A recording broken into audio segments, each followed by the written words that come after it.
So good afternoon to everybody and welcome. Thank you for joining us for today's program. I am Jamie Seward, Associate Director of Affinity Engagement Programs with the Office of Alumni Relations. Before we proceed, I'd like to acknowledge our co-sponsors, the Sheridan Libraries and University Museums, the Friends of the Johns Hopkins University Libraries, and the Arts, Entertainment, Media, and Entrepreneurship Affinity. Now, I was going to turn the program over to my friend, Jim Williams, who is the president of the Friends of the Library. I don't see him. He may be running a little late. So on behalf of the Friends of the Library, I want to welcome you also. So if you have any questions, please offer them in the Zoom Q&A at the bottom of your screen. We'll have time to answer your questions at the end of the program. So now I'd like to introduce you all to Earle Havens. Earle, I'm so happy to have you here today. I've heard great things about you, and I know I speak on behalf of everyone. We're very excited to hear your presentation. So I'll turn the program over to you and turn off my camera now. Thank you. Thanks, Jamie. Hi, everybody. Welcome to the Ephemeral Renaissance, another of our installations in this series of talks about the library's collections at Johns Hopkins during our parlous times of the pandemic. I hope that we'll be able to get a much better sense of what it is that's in the library that is what I call the unique and the impossibly rare at Hopkins from the 15th to the 17th centuries. What I'm really talking about are two things. One is the reality of the ephemerality of knowledge at all times in human history, and how that has inspired in a very distinct way our efforts to collect some of the most ephemeral, as it were, things ever produced in the early modern period.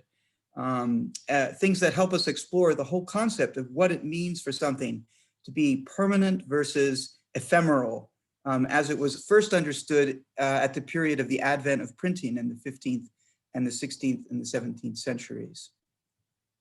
But to understand, I think, and to situate this, we have to remember that that the history of books, the history of the artifact of knowledge, are predicated upon, I think, a kind of a myth of permanence. This idea that libraries are and always have been around to protect and preserve and make accessible human knowledge. On the left, I have an image of the burning library of Alexandria, one of the great ancient libraries. And then on the right, I have an image from a beautiful chromolithographically produced book on the ancient ruins of Pompeii, somebody jotting down notes from an inscription. The reality is that all texts have barely survived the ravages of time, particularly from the ancient and to some extent to the medieval worlds preceding the Renaissance. I'm showing you some things that we have in our collections, including some fantastic Babylonian cuneiform tablets. On the left, one is about the size of a cell phone. In classes at Hopkins, I hold it up to my ear like this so that the students get a sense when we're on, and imaginatively here on Zoom. This is a baked inventory. It's a tax record, essentially, as the first records of writing were. On the right is an unbaked, smaller fragment that is nonetheless preserved because it was kept inside of this envelope on the right, the cracks of which you can see allowed it ultimately to be removed, at once sealed with perhaps wax. Why do I show you these? Because the one on the left is very well preserved because it was a clay tablet that was baked. On the right is one that was well preserved because it was in an envelope that it was baked. But many of the earliest forms of writing are ruined or lost entirely, even in these rather semi-permanent seeming clay forms. There's a play, in other words, from the origin of written knowledge between permanence and ephemerality. We think of this when we see, for example, this magnificent display in London of the Library of Ashurbanipal, perhaps the greatest ancient library to survive to some extent in Nineveh, in modern day Iraq, near Mosul. It is a collection of some 30,000 manuscript fragments on cuneiform tablets in all forms of preservation and ruin. Magnificent examples of of knowledge designed to be preserved, but obviously not preserved permanently. Ashurbanipal himself underscores the ephemerality of knowledge. He obtained a lot of these books, these cuneiform records of knowledge through conquest, through war booty. Here he is shown on his horse with his bow and arrow and his stylus in his belt, always demonstrating his interest in knowledge, but knowledge that he seized, knowledge that he attempted to preserve, but only partially succeeded. As we move from tablets to manuscript, books only get more ephemeral. Manuscript on papyri and on wax tablets. Here's a wonderful fresco from Pompeii, one of the well-preserved ancient cities in Rome, in the Roman Empire. And here you see the instruments of writing that remind us of just how ephemeral knowledge was. For example, papyrus scrolls, the predominant ancient form of knowledge, made from papyrus reeds, as you can see here. We have a fantastic small collection of papyrological fragments that represent the Armageddon of this transfer of knowledge from tablets to paper forms that has led to a kind of knowledge through fragmentology that is the nature of papyrological studies. These are fragments in Greek from the ancient Egyptian city of Oxyrhynchus. These were recovered by a team of Oxford excavators at the turn of the 20th century, recovering a massive fragment of some 500,000 papyri, including images, for example, this image below, not at Hopkins, alas, of Euclid's geometry with actual illustrations. The ravages of the volcano of Vesuvius that destroyed, but also ironically preserved the city of Pompeii. Also at the Villa dei Papyri, generated a sequence of totally carbonized papyrological scrolls that are amongst the most well-preserved, but currently at least mostly unreadable ancient texts in manuscripts. Talk about strange concepts of permanence and preservation and also ephemerality here. There are efforts, technological efforts being made to try to unroll and read these despite their incredibly brittle and fragile form. Knowledge has been preserved from the ancient world, but always quite ephemeral, in an ephemeral way. Also wax tablets. This is the sort of cell phone version of recording knowledge in the ancient world. We, alas, don't have a wax tablet. If anyone has one and would like to donate that to Johns Hopkins, we'd love to have one. It's a glaring lacuna in our collection. But people would have these little wooden trays, as it were, and inside would be black, freshly laid wax, and people would use a stylus and write on it, and then white would come up off the black wax. And they would record notes and make notes to self, things to do, lists of things to buy at the market. Totally ephemeral, but here preserved in one of the rare examples of a wax tablet, still with its wax, with the writing in it. All knowledge was essentially ephemeral. And indeed, that gives us pause, as it did this fantastic image of a Pompeian woman as she is indeed thinking about what she's going to write next in her ephemeral wax tablet. As we move finally in this introduction to the Middle Ages, we realize that even as the codex, the bound volumes that we know so well, were created and fortunately preserved between heavy wooden boards in often cases, still these books were chained in place because they were not only vulnerable as physical artifacts, but also vulnerable to theft. These were extremely high value commodities. And indeed, we have some chain libraries, such as the Cathedral Library at Hereford, that demonstrates to us just what it would have looked like. Books were so rare, knowledge was so out of reach, so much had been lost that had become so ephemeral that you had to go to the library. The books did not circulate to you. Here is another image of that. And indeed, medieval manuscripts themselves in codexes were recycled, as it were, as you can see here in two magnificent illustrated leaves of the Roman de la Rose, late 14th century manuscript fragments in our collection at Hopkins, recently acquired, that were recycled and used, as you can see here, as binding waste. Despite this, the greatness of the images and the poem itself, even the ravages of time and of ephemerality have affected that. And indeed, insult can be added to injury. Here is a medieval manuscript on parchment that was recycled, that is to say, it was scraped. The text that had been written on this animal skin was scraped away, and then it was used for printing, and then it was recycled later for binding waste. And indeed, I can give you, I hope this will work as an illustration. So you see in the middle, the medieval text scraped away. On top of it, the late 15th century Thomas Aquinas printed text that is later used as the binding of a 15th century book of Pliny the Elder's natural history. We call this a palimpsest. The palimpsest is a perfect example of how knowledge is fleeting, and has always been fleeting in the world. But there are other ways in which knowledge has been fleeting, particularly in the period of the Codex. And that is what I'd like to concentrate on here, what I call ephemera, and a collection that we have been building over the last decade or so at Johns Hopkins, the Ephemeral Renaissance Collection.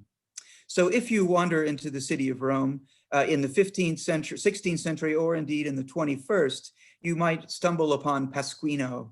Pasquino is an ancient Hellenistic sculpture, ancient Roman sculpture, that for centuries has attracted ephemera. That is to say, members of or citizens of the city of Rome would walk by this ancient herald of the imperial world of Rome, and surrounding it are little scraps of paper with poems, epithets, criticisms of the popes and the curia and of the administration of the city, and so forth. We just recently acquired this absolutely fantastic mid-16th century ephemeron, which is itself perhaps the earliest and most striking example of how ephemeral information was preserved and indeed lost in the Renaissance. We also have in our collection an anthology of some of these manuscripts that were recorded by several Roman scholars and then subsequently published as an anthology that preserves them. But the artifacts, those little slips of paper, and indeed printed broadsides that would have appeared, have been lost utterly. I'm going backwards. So that gets us to our collection. Those things in the age of the transition from manuscript to print, and indeed in the first centuries of print, that are impossibly rare, precisely because they were produced as single sheet items that never were meant to be bound into something, never were meant to be preserved. On the left is a 15th century papal bull that was produced at the papal court of Nicholas V, actually the founder of the Vatican Library, the first, the most ancient continuously operating library that we still have today. It is a papal bull, an instrument of the law of the curia. And on the right is a later, early 16th century plenary indulgence, which exercised the imagination of Martin Luther greatly during the Reformation, produced by Julius II, the great patron of Michelangelo, the painter of the Sistine Chapel. Both of these are legal documents. The one on the left is unique because it was produced actually not in 1499, as you should read, I think 1459 or 49.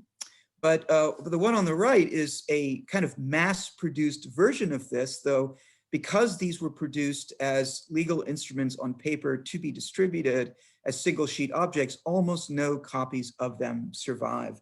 There are only 3 other copies that I know of the image on the item on the right. There's one at Princeton that I've looked at. Ours is better, which is always nice to be able to say. On the left, you have the original papal bull, the bulla, the lead seal. On the right, you have a facsimile, a kind of image, a woodcut of a seal that kind of look official. And then on the right, you have a paper seal over a wax seal that again adds to the physical authenticity of the instrumentation of this legal document. And then you see the autograph or signature that authorizes the document.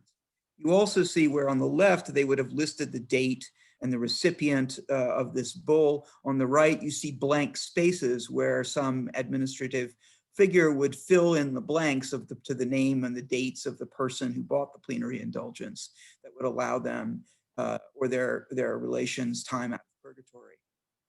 So you see how bureaucratically these technologies have been transferred, ironically, to become mass produced, but in forms that are hardly preserved. Here on the left is is a magnificent recent acquisition adopted by the Friends of the Library, as indeed a number of the things in what I'll show you have been, is a gorgeous, illuminated, huge single sheet confraternity document that a grant from the papacy to the Cathedral Church of Segovia in Spain, issued in 1547. What's kind of shocking about it is when you look at it, it looks like a medieval manuscript or a Renaissance manuscript. But when you get up close to it and you see that although the In Christo Nomine portion at the top is in manuscript, all that is below is printed. This is a super deluxe sort of semi kind of mass-produced artifact, administrative artifact, that actually survives in no other known copies. There would have been one copy kept in Vatican. We have not been able to determine whether that survives yet. And on the left, we have our version of this document. It would have been issued to all number of cathedral churches and other churches that would have wished to have an authorized confraternity of the Blessed Sacrament. But this is the only one that we've been able to find in the world.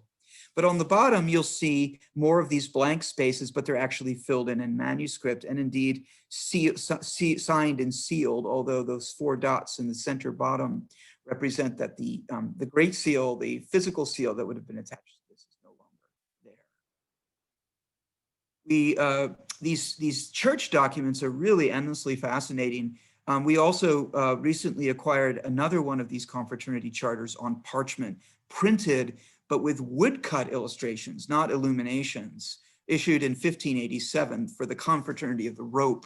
The only possession of St. Francis was his rope belt, and this is a Franciscan confraternity grant. As you get into this very large folded document, you begin to see a fascinating woodcut engraving with the Pope in the middle, almost looking like John Wayne in rawhide, riding a wagon of the church through the world, tied together by the rope belt of St. Francis, with Jesus on the left and Francis on the right. And there is a gleeful Pope holding the reins of power. And as you go down, you see entwined in this rope on the edges, various of the idealized virtues and the 3 orders of the Franciscans, including the Poor Clares. This is a part of our Women of the Book collection focusing on nuns.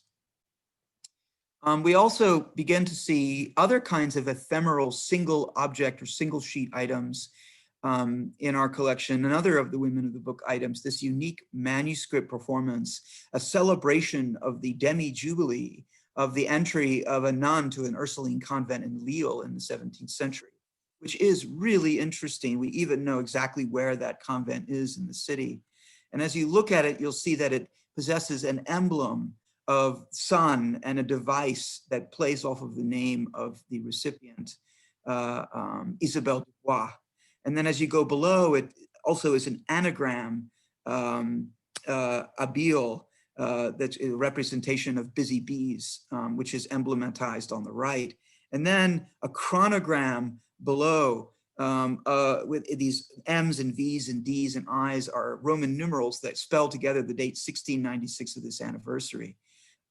This is fascinating because it was probably prepared for this Ursuline nun. Ursulines were famous as educators, as teachers of young girls, probably prepared or at least devised for her by her students, if not by her fellow nuns in the convent, the Ursuline convent in Lille. Think about your own university diplomas. What did those look like in the Renaissance? Here, they actually were very often produced in manuscript. You would have paid an illuminator to create one for you. And indeed, this is what we have here, a beautiful illustrated and illuminated University of Padua diploma. If you were to get married in the city of Lyon in the early 17th century, you would have had a marriage charter produced much like this, with images of the famous first couple, and then of course of your own marriage. We also, I'm going to skip that. We also have civil or secular documents like this sumptuary law broadside, one of the earliest surviving printed sumptuary broadsides from the city of Florence, regulating what you could wear that was really, really fancy. Fur-lined, fur-trimmed coats, fancy combs and jewelry. There were periods of religious reformation when sumptuary laws were highly restrictive. You have calls to arms by the Holy Roman Emperor on this super thickly printed sheet distributed across the Holy Roman Empire, warning of an invasion by the Turks. You have obituaries of the famous Reformation theologian Philip Melanchthon of 1560. This is unrecorded this in any other form, a poem circulated at the University of Wittenberg where he taught by his students commemorating his life and his achievements. Also, scientific discoveries such as spots across the face of the sun, which made Galileo so very famous when he viewed these through his telescope. Here, a hand-colored version of this discovery circulated in Nuremberg in the early 17th century.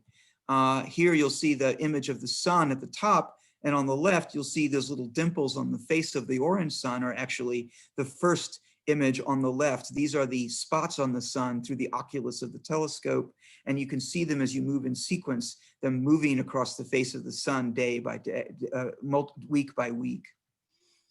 And indeed, comets were another noteworthy thing to observe in ephemeral forms, such as this famous image of the comet of 1681 in a huge triple sheet ephemeral document.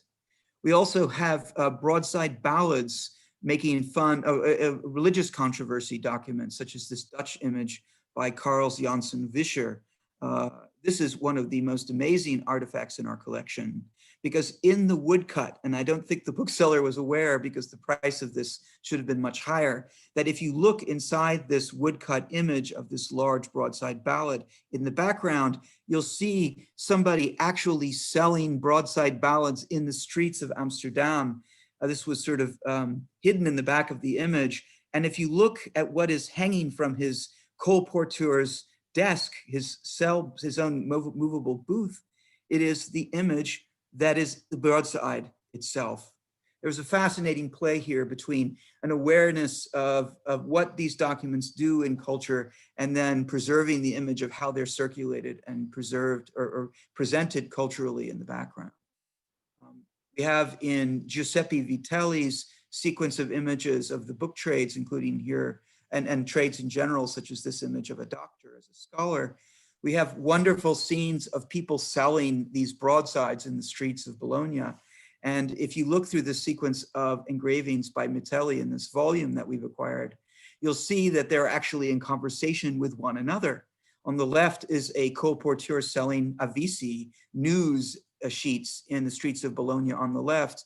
On the right are further news sheets reporting the latest adventures of the Turks in Eastern Europe. And you'll see that on the left is the colporteur holding an image of the figure on the right in two completely separate broadsides. And indeed, you'll see on the pile of broadsides that the Turkish emperor sits is an image of the broadside I just showed you here of the colporteur selling the image of Suleiman himself. There's these echoes across these images. There's an awareness of the echo chamber of ephemeral information as it's being circulated. When very cold winters in London, the River Thames would freeze, they would set up tents and have markets. And one of the trades that was represented was the printing trade. And indeed, they would set up booths and print frost fair ephemera, such as this in our collection, rather late for the Ephemeral Renaissance collection, but nonetheless, here celebrating the recent birth of the young Samuel Muggeridge in 1739-40, and a poem celebrating how the Thames had frozen over and how anyone's name is too numb to write, but how print allows the commemoration of this freezing of the river and this fun festival. We have another one from the subsequent year, which is particularly interesting because it celebrates the invention of printing itself, another kind of echo within this genre. And then finally, I want to show you the two coolest ephemera in our collection that have come to us recently. This is an object that literally conspires against its own preservation because it is a set of woodcut globe gores. How do you make a globe in the Renaissance? Well, you printed these gores, as they're called, and then you would put them over a papier-mâché or other kind of round surface and you would glue it down. Well, almost all of these that exist are glued down onto globes. Most of those have subsequently been used to death and lost. But we have one of the few examples of one of the rarest sets of globe gores from the Renaissance. And indeed, I was finally able to find a set that was actually produced at the Harvard Science Museum. So this is what our globe gores would look like if they are kind of handheld celestial and terrestrial images. And here you can see an image of Boetius, the herdsman, with his hounds. And here you can see them on our gores, how they would look if they had not been produced. I hope when we get back to things, we'll on a 3D printer be able to create the appropriate size globe gore and circumference and make facsimiles based on a digital image of this. Much as indeed we have with this fantastic final image, this wonderful idea of the universe, this massive broadside that we've acquired with 12 volvels, 12 moving parts that together form a paper supercomputer that allows you to make all manner of astrological, astronomical, and geographical calculations of everything from the new and the full moons to the motions of the planets, the tides, the movable feasts, and so forth, all in one place. Just to give you a sense of what these look like in action, I'll show you another one of our books in our collection, the Appianus Cosmographia Liber, which has volvels in them. These are literally pieces of paper that have been separately printed, cut out with scissors, and then sewn together to make overlapping dials, which allow you to make complex calculations. Here, they are shown in motion. We call these volvels that allow you to calculate the phases of the moon and again, all sorts of other forms of knowledge. And indeed in ours, we see this wonderful sequence of things, even all the way down to a Dantesque image of the Inferno, of hell itself, the levels of hell, the earth above, and the spheres of the elements, maps of Europe, an image of a ship at sea around the world, zodiacal man, and all manner of other things that I wish I had more time to talk about, but perhaps we have a little bit of time to talk about them through questions and answers now. Thank you very much.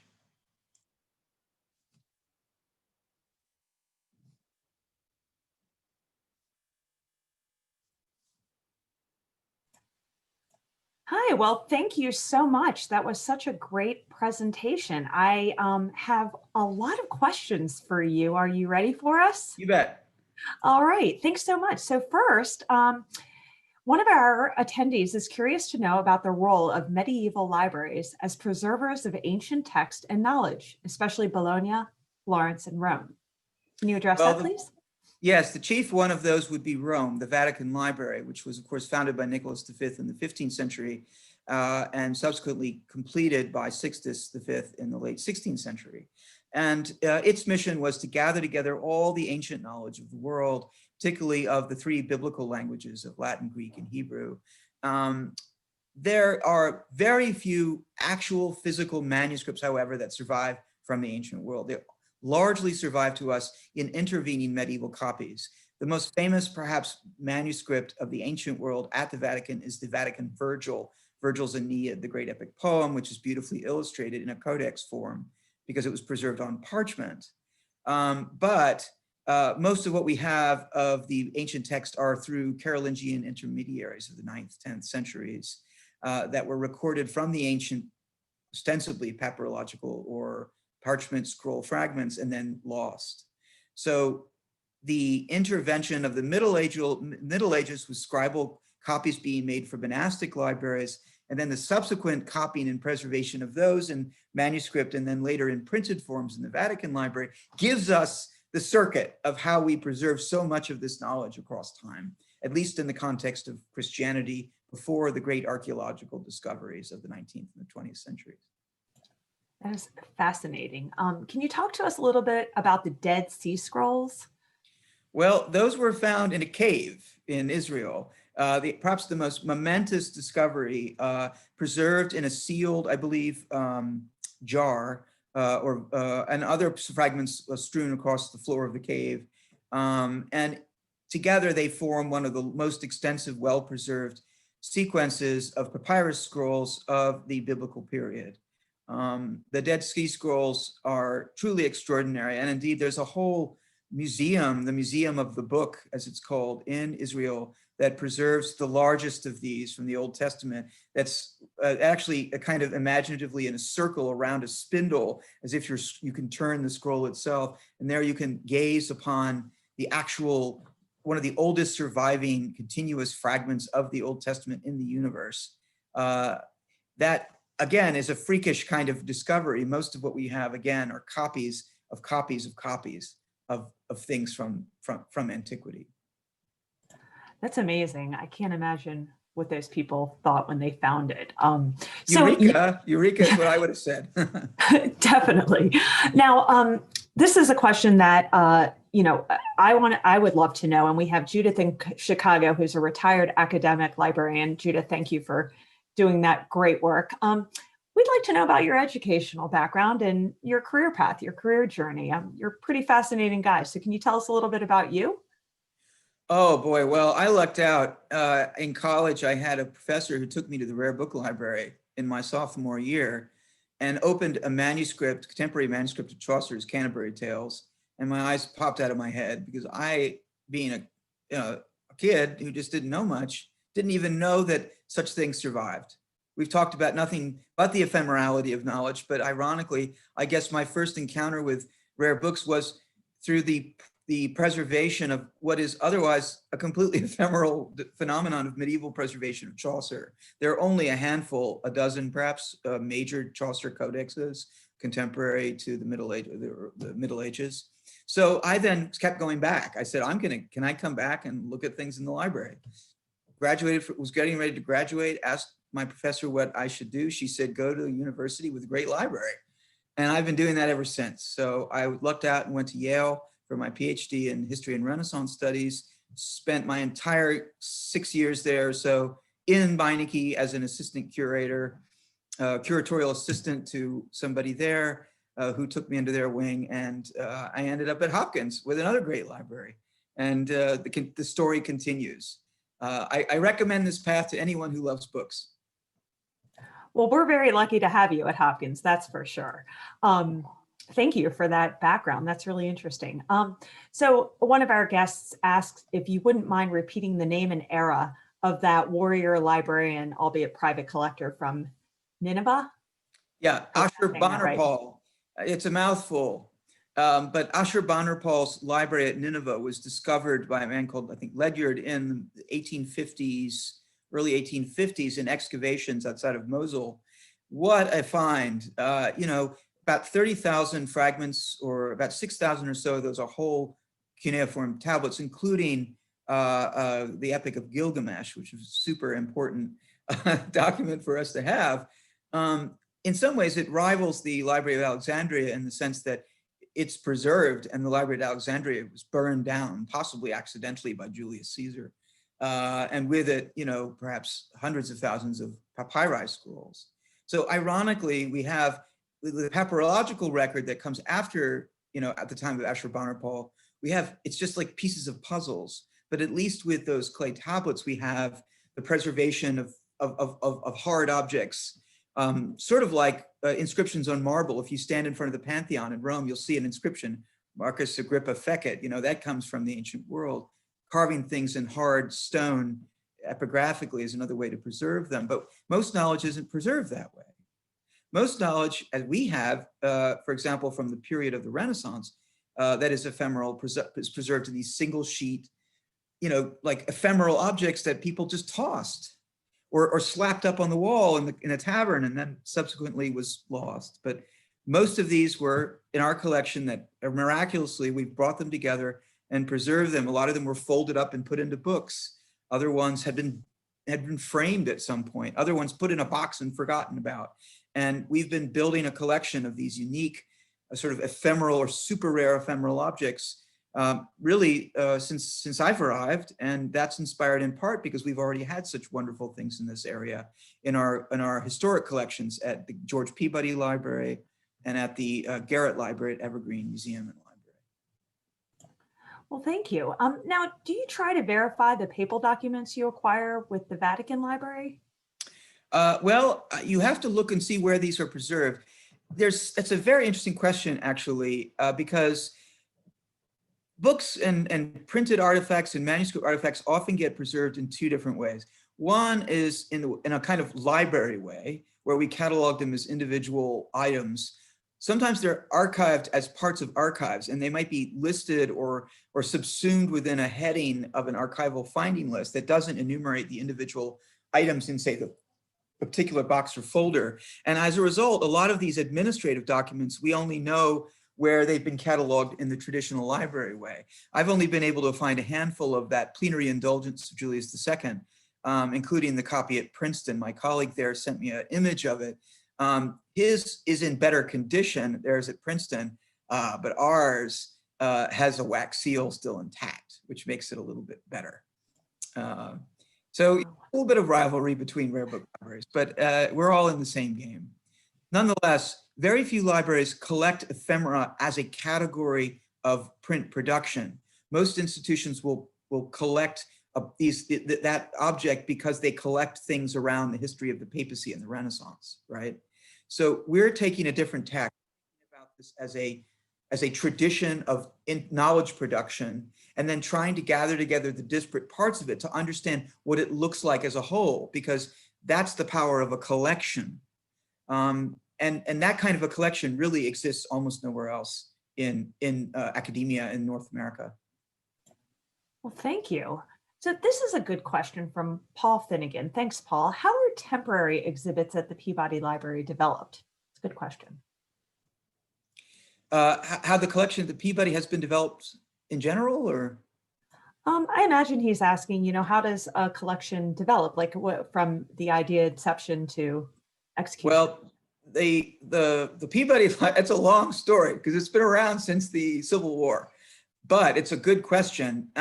Lots of times they start by accident. It's people giving things, popes donating books from their libraries, as the case with Nicholas V and other popes who succeeded him. But essentially, George Peabody wanted to prevent the Civil War from happening. And one of the ways that he chose to try to do that was to endow an institute in the city of Baltimore just before the Civil War to create a neutral space for conversation and cultural exchange in a period of incredible political division. And one of the visions for this was a library where people could come and consult all the wisdom of the world. Unfortunately, they weren't able to open the library because the Civil War began. George Peabody was unsuccessful, but the librarians compiled a huge hundreds long page desiderata list of all the books they wanted to buy. And we have the annotated list of that. And indeed, we have the fruits of that in the library itself.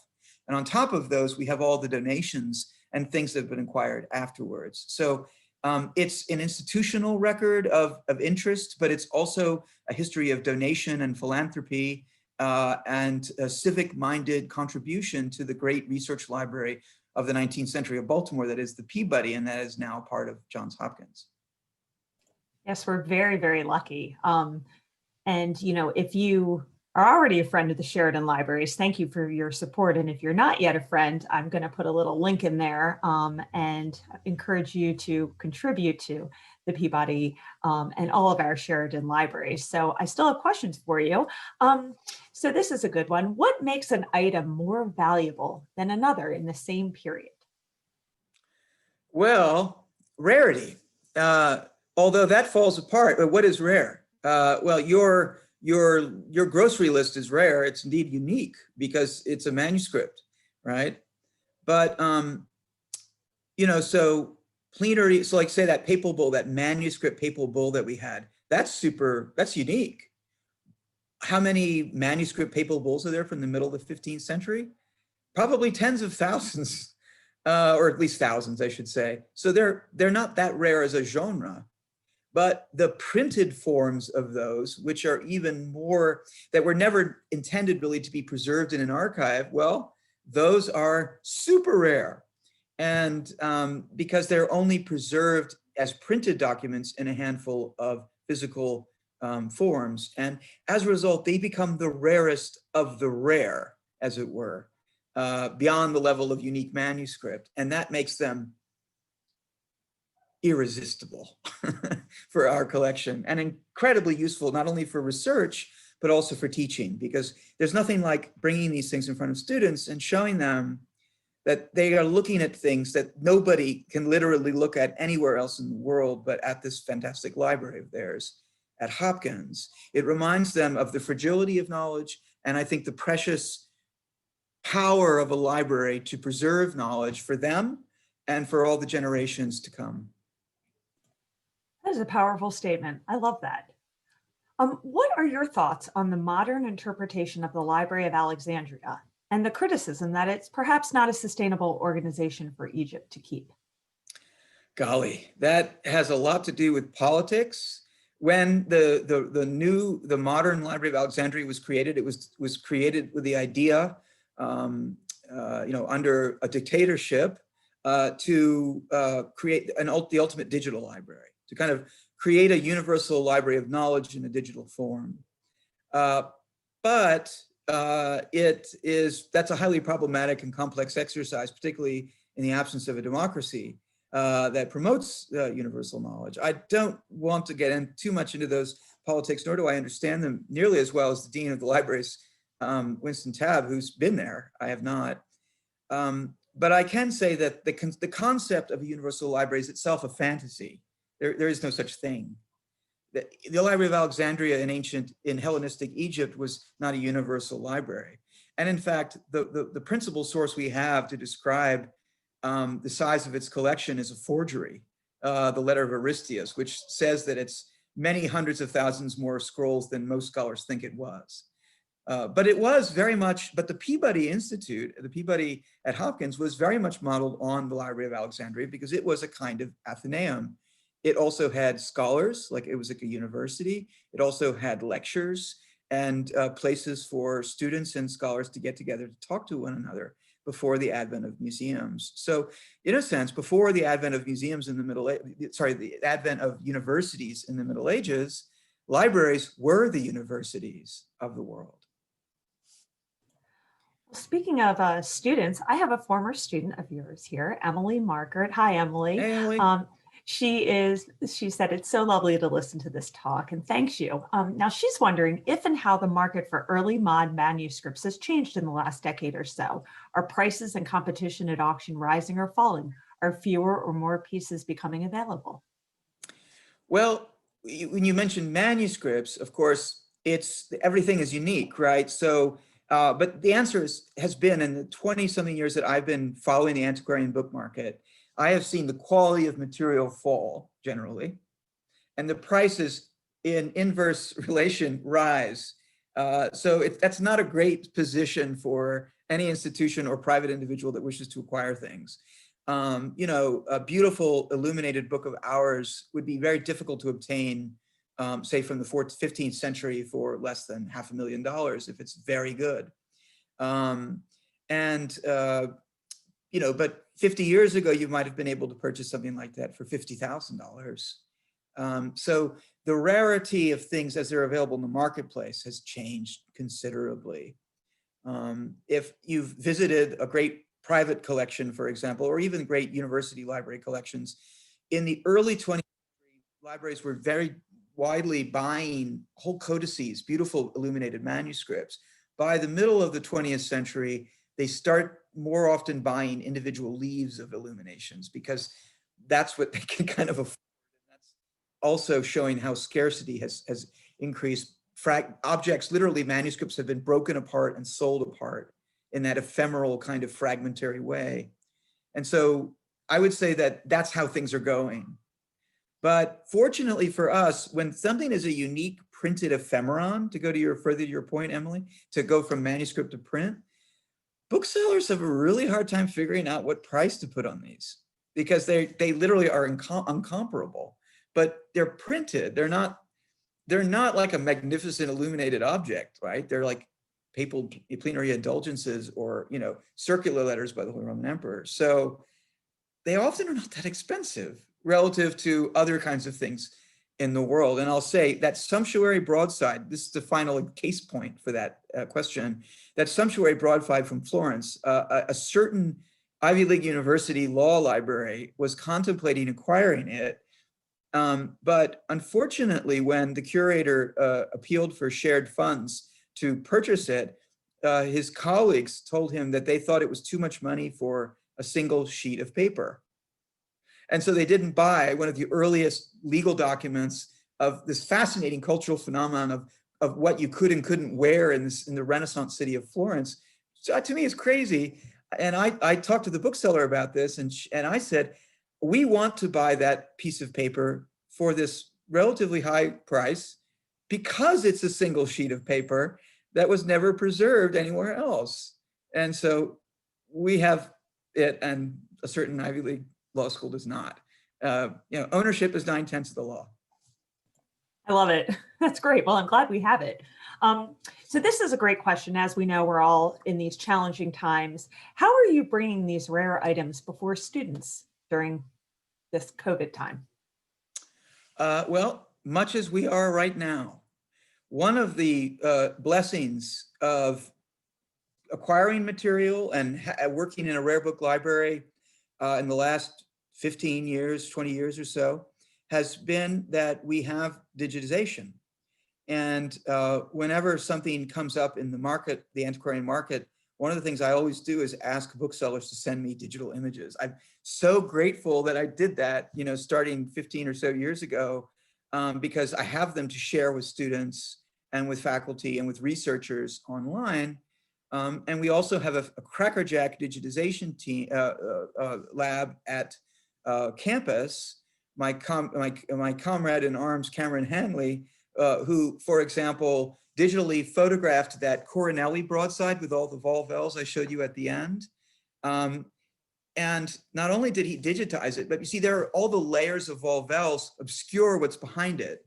So we took all the volvels and set them all at 12 o'clock, 3 o'clock, 6 o'clock, 9 o'clock. And then he shot them in each of those. And then he spliced the background print together based on all of those and made a separate print of the volvels, if you're following me.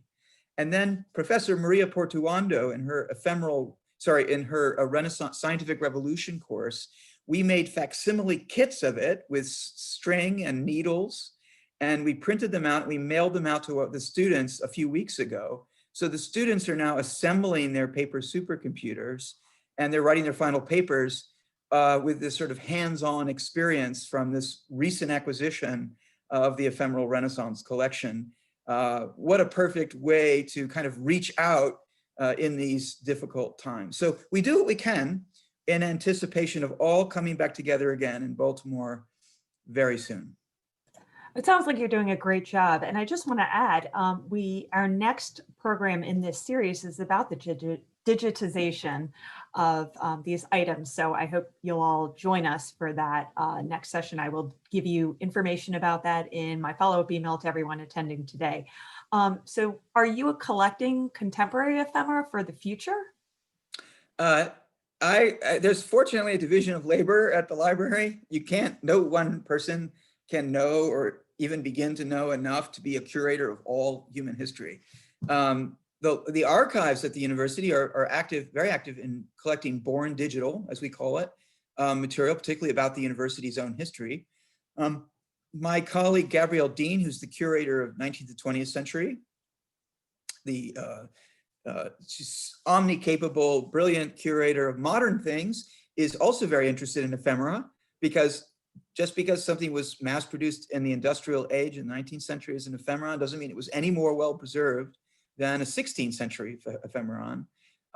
There's a lot of interest in this increasingly as academia, particularly the humanities, is a little less strict about what we consider to be canonical source materials, and getting more and more interested in the things that scholars have looked at less or not at all, and wondering how they reflect in the wider sort of scope of human knowledge. And as an institution, we're collecting across all those periods to kind of meet that need. and that interest and create the opportunity for that kind of discovery in our university. This is all so interesting. So this is an interesting one. Do you have any scrolls of Edgar Allan Poe? He used to write on scrolls, I guess, and not pages. Oh boy, do I wish we did. You know, Edgar, there's a great private collector who, Susan Jaffe Tain in New York, who lent us some of the treasures of her Edgar Allan Poe exhibition. Perhaps some of you in the audience have seen that a few years ago, that Gabrielle Dean was the curator of. And it also included the loan of one of these scrolls. And that was laid out on the wall. And I stopped breathing when I looked at it, much as that Chaucer manuscript some decades ago as an undergraduate. But we do not, alas, have one of those in our collection. If anyone's got one kicking around, we'd love to have it. I am certain we cannot afford to acquire it, because such things literally can fetch hundreds of thousands of dollars in the antiquarian marketplace, as Edgar Allan Poe is one of the most popular and most interesting 19th century literary figures for collectors. So the great Winston Tabb, who we're so happy to have on today, said a recent focus was collecting ephemera, such as games relating to the centennial of women's suffrage, which is great. So we are collecting still. So a guest has asked if you would mind jumping back a little bit and saying some words about the pillow item that. Oh, yeah, I skipped that one because it was too much to read. The pillow, I kind of got, like, my colleagues all kind of gave me an arched eyebrow when I showed them this object, because it doesn't look like a rare book. It's an embroidered pillow of the mid 18th century. It's actually kind of late for the collection that we're talking about today. But we had to have it because it's actually a contact relic. It was placed under the foot of Saint Anne, the mother of the Blessed Virgin Mary, whose womb was immaculate and created the Immaculate Conception of the Virgin in the Roman Catholic tradition. Attached to it by a leather strip with a wax seal is a letter of authentication that is pre-printed and signed by an official of the cathedral at Ancona in Italy, where the said Saint Anne bony foot is preserved.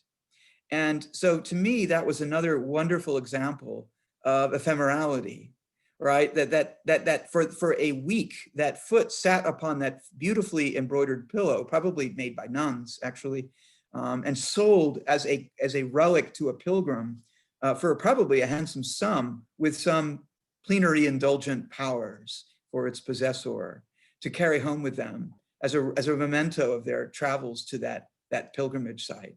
So again, it's interesting how these single sheet objects kind of have at their core a kind of hypersensibility about the passage of time, about the distance of memory and access to knowledge and access to experiences.